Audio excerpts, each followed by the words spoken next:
सोचने की जरूरत नहीं है, उसको मालूम है कि ये पॉसिबल है।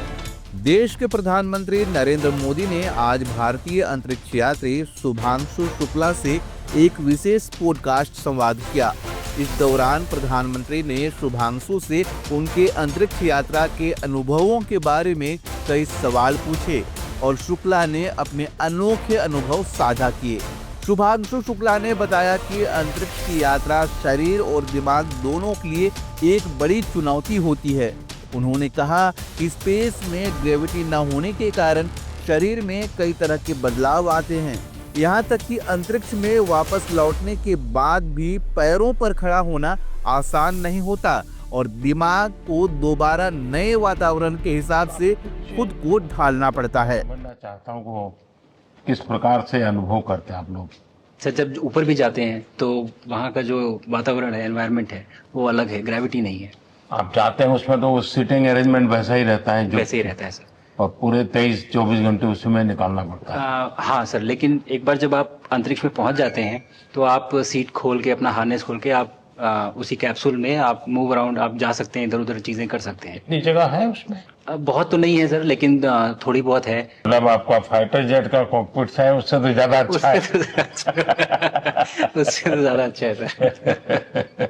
बट पहुंचने के बाद सर काफी कुछ चेंजेस होते हैं, जैसे पूरा आपका हार्ट स्लो हो जाता है, तो वो कुछ बदलाव होते हैं और वो फिर लेकिन 4-5 दिन में बॉडी आपकी यूज टू हो जाती है, वहां आप नॉर्मल हो जाते हैं। और फिर जब वापस आते हैं तो फिर वही दोबारा से वही सारे चेंजेस, आप मतलब चल नहीं सकते वापस आते हैं, तो चाहे आप कितने भी स्वस्थ हो। मुझे बुरा नहीं लग रहा था, मैं ठीक था, लेकिन फिर भी जब पहला कदम रखा तो मैं मतलब गिर रहा था, तो लोगों ने पकड़ रखा था मुझे। फिर दूसरा तीसरा, हालांकि मालूम है कि चलना है, लेकिन वो ब्रेन जो है वो उसको टाइम लगता है सर वापस समझने में कि अच्छा अब ये नया एनवायरनमेंट है, नया वातावरण है। यानी सिर्फ बॉडी का ट्रेनिंग नहीं है, माइंड का ट्रेनिंग ज्यादा है? माइंड का ट्रेनिंग है सर। बॉडी में ताकत है, मांसपेशियों में ताकत है, लेकिन वो ब्रेन की रीवायरिंग होनी है, उसको दोबारा से ये समझना है कि ये नया एनवायरनमेंट है। अब इसमें आपको चलने के लिए इतनी ताकत लगेगी या इतना एफर्ट लगेगा, वो वापस से समझते हैं सर। सबसे ज्यादा समय से वहां कौन था? कितने समय का? इस समय सबसे ज्यादा समय लोग एक टाइम पे करीब 8 महीने तक लोग रह रहे हैं सर। हाँ, इसी मिशन से शुरू हुआ है कि 8 महीने तक रहेंगे। अभी वहाँ जो लोग मिले आपको? हाँ, उनमें से कुछ लोग हैं जो कि दिसंबर में वापस आएंगे। और आपका मूंग और मेथी का प्रयोग का क्या है? बहुत अच्छा है सर। मैं इस बात से बहुत सरप्राइज था कि लोगों को इसके बारे में पता नहीं था, इन चीज़ों के बारे में। फूड बहुत बड़ा चैलेंज है सर एक स्पेस स्टेशन पे। जगह कम है, कार्गो महंगा है, आप कम से कम जगह में ज़्यादा से ज़्यादा कैलोरी और न्यूट्रिशन आपको पैक करने की हमेशा कोशिश रहती है, और हर तरह से प्रयोग चल रहे हैं सर। और इनको उगाना बहुत सिंपल है, बहुत ज़्यादा रिसोर्स नहीं चाहिए स्पेस स्टेशन में। छोटा सा एक आप डिश में थोड़ा सा पानी डाल के उनको छोड़ दीजिए और वो बहुत अच्छे से 8 दिन बाद वो स्प्राउट होना शुरू हो गए थे सर, स्टेशन में ही मुझे देखने को मिले। तो हमारी जो ये टिपिकल जो हमारे कंट्री के जो ये जो सीक्रेट्स हैं, मैं बोलूँगा सर, जैसे ही हमें ये मौका मिला कि हम माइक्रोग्रेविटी रिसर्च में पहुँच पाए, ये वहाँ पहुँच गई। और क्या पता कि ये हमारी फूड सिक्योरिटी प्रॉब्लम को सॉल्व करें, जो कि एस्ट्रोनॉट्स के लिए तो एक तरह से है ही सर स्टेशन में, लेकिन अगर वहाँ सॉल्व होती है तो ये पृथ्वी पे भी लोगों के लिए फूड सिक्योरिटी की प्रॉब्लम सॉल्व करने में हमारी मदद कर सकती है। पहला एक बार कोई भारतीय आया जी सर, तो भारतीय को देख करके उनके मन में क्या रहता है, क्या पूछते हैं, क्या बात करते हैं, ये बाकी जो दुनिया के देश के लोग होते हैं? जी सर, मेरा पर्सनल अनुभव जो रहा है सर पिछले 1 साल में, मैं तो जहाँ भी गया, जिससे भी मिला, सभी लोग बहुत खुश हुए मुझसे मिलके, बहुत एक्साइटेड थे बात करने में, आके मुझसे पूछने में कि मतलब आप लोग क्या कर रहे हैं, कैसे कर रहे हैं। और सबसे बड़ी बात ये थी कि सबको इसके बारे में मालूम था कि भारत स्पेस के क्षेत्र में क्या कर रहा है, सबको ये इस बारे में जानकारी थी।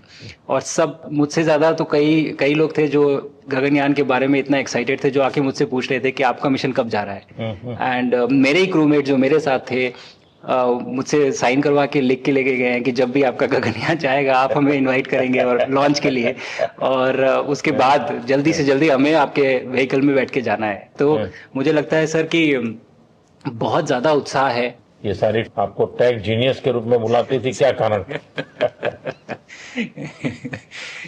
नहीं सर, वो लोग मुझे लगता है बहुत काइंड है जो इस तरह से बोलते हैं, बट मेरी जो ट्रेनिंग रही है सर, जो एयरफोर्स में ट्रेनिंग रही है और उसके बाद हम लोग ने टेस्ट पायलट की ट्रेनिंग की सर।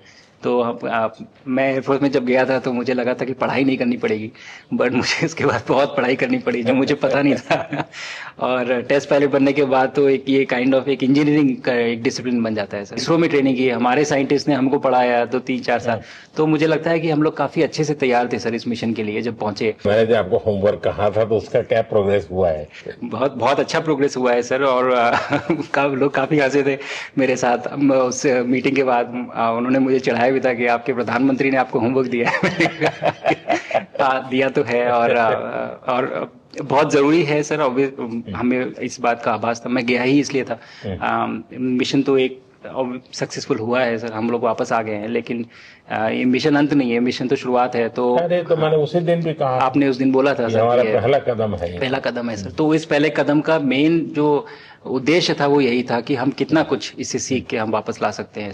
लेकिन सबसे बड़ा काम होगा हमारे सामने, एक बहुत बड़ा एस्ट्रोनॉट का पूल होना चाहिए हमारे पास सर।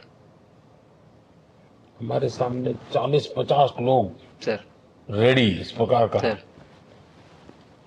अब तक तो शायद बहुत कम बच्चों के मन में होता होगा, हाँ यार ये कुछ अच्छा है सर। लेकिन अब आपके आने के बाद शायद वो विश्वास भी बहुत बढ़ेगा, आकर्षण भी बढ़ेगा। सर जब मैं छोटा था, राकेश शर्मा सर पहली बार गए थे 1984 में, पर एस्ट्रोनॉट बनने का सपना कभी मेरे मन में नहीं आया, क्योंकि हमारे पास कोई प्रोग्राम नहीं था, कुछ भी नहीं था सर।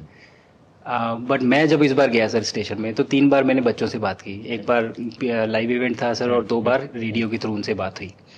और तीनों इवेंट में सर एक बच्चा था हर इवेंट में जिसने पूछा कि सर मैं कैसे एस्ट्रोनॉट बन सकता हूँ। तो मुझे लगता है कि ये अपने आप में हमारे देश के लिए बहुत बड़ी सफलता है सर, कि आज के भारत में वो उसको सपने देखने की जरूरत नहीं है, उसको मालूम है कि ये पॉसिबल है, हमारे पास ऑप्शन है और हम बन सकते हैं।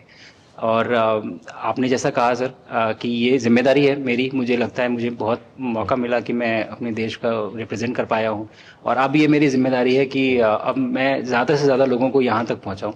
अब स्पेस स्टेशन और गगनयान सर, 2 हमारे बड़े मिशन हैं सर, उसमें आपका एक्सपीरियंस बहुत काम आएगा। तो मुझे लगता है सर कहीं ना कहीं हमारे लिए एक बहुत बड़ा मौका है, स्पेशली सर क्योंकि जिस तरह का कमिटमेंट हमारी गवर्नमेंट आपके द्वारा जो है इस स्पेस प्रोग्राम को, sustained budget every year in spite of failures, जैसे कि चंद्रयान 2 सर सक्सेसफुल नहीं हुआ, उसके बाद भी हमने कहा कि नहीं हम आगे बढ़ेंगे, चंद्रयान 3 सक्सेसफुल हुआ।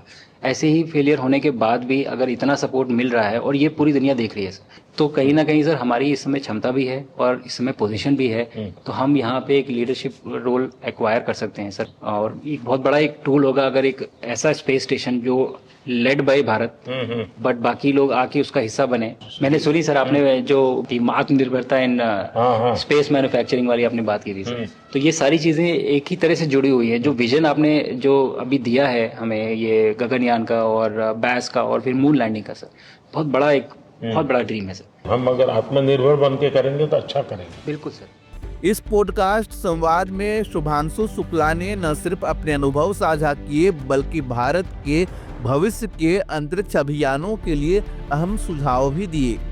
प्रधानमंत्री मोदी ने इससे देश के युवाओं के लिए प्रेरणादायक बताया और विश्वास जताया कि आने वाले समय में भारत अंतरिक्ष अनुसंधान में कई ऊंचाइयां हासिल करेगा।